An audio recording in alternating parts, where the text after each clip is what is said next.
ಧರ್ಮಸ್ಥಳದಲ್ಲಿ ನೂರಾರು ಶವಗಳನ್ನ ಹೂತಿಟ್ಟ ಪ್ರಕರಣಕ್ಕೆ ಸಂಬಂಧಪಟ್ಟಂಗೆ ಬೆಳ್ತಂಗಡಿ ಎಸ್ಐಟಿ ಕಚೇರಿಗೆ ಮತ್ತೊಬ್ಬ ದೂರುದಾರ ಬಂದಿದ್ದಾರೆ.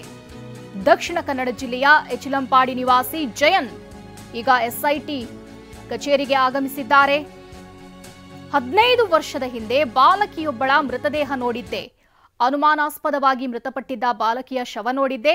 15 ವರ್ಷದ ಬಾಲಕಿಯ ಶವವನ್ನ ಹೂತು ಹಾಕಲಿದೆ ಅಂತ ಆರೋಪ ಮಾಡಿದ್ದಾರೆ.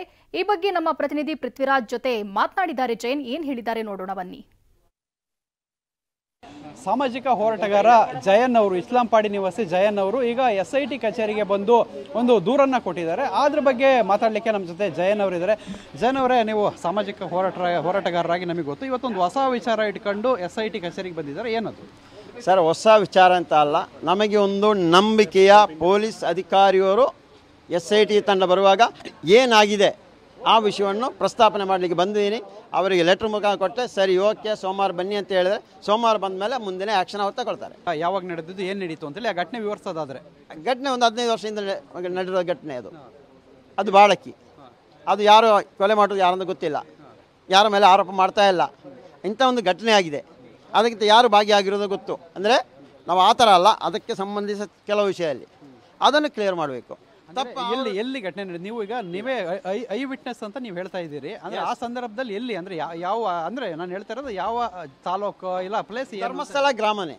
ಇವಾಗ ಈ ಎಸ್ಐಟಿ ತಂಡವರು ಇನ್ನು ಇವಾಗ ಬೇರೆ ನಮ್ಮ ಕಡಬ ತಾಲೂಕೆಲ್ಲ ಪುತ್ತೂರು ತಾಲೂಕು ಇಲ್ಲಿ ತಾನೇ ಈ ವಿಷಯ ತಾನೇ ಇರೋದು, ಅದಕ್ಕೆ ಇದೇ ಗ್ರಾಮದಲ್ಲಿ ಆಗಿರೋದು.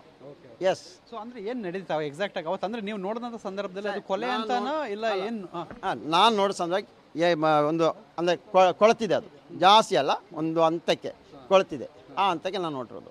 ಓಕೆ. ಸೊ ಅಂಥ ಸಂದರ್ಭದಲ್ಲಿ ಬೇರೆ ಏನು ನಡೀತು ನೀವು ನೋಡ್ತಾ ಇರುವಾಗ? ಅಂದರೆ ಅದನ್ನ ಬಾಡಿನ ತಗೊಂಡು ಹೋದ್ರಾ ಇಲ್ಲ ಯಾರಾದರೂ ಬಂದು ಮಾಡಿ ಅದಕ್ಕೇ ನಾವು ಬಂದಿರೋದು.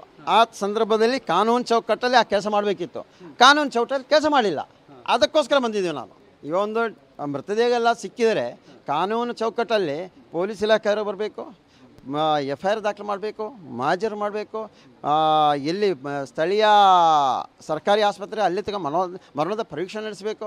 ಆ ನಂತರ ಎಲ್ಲಿ ಆ ತಾಲೂಕಲ್ಲಿ ಮಶಾನೆ ಇದೆ ಅಲ್ಲಿ ಸಮಾಧಿ ಮಾಡಬೇಕು, ಇದೆಲ್ಲ ಇದೆ, ಅದನ್ನು ಮಾಡಿಲ್ಲ.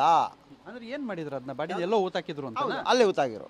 ಇದಿಷ್ಟು ಜಯನ್ ಅವರು ಹೇಳ್ತಾ ಇರುವಂಥದ್ದು. ಕ್ಯಾಮ್ರಾಮನ್ ರಾಜೇಶ್ ಜೊತೆ ಪೃಥ್ವಿರಾಜ್ ಬೊಮ್ಮನಕೆರೆ, TV9 ಮಂಗಳೂರು.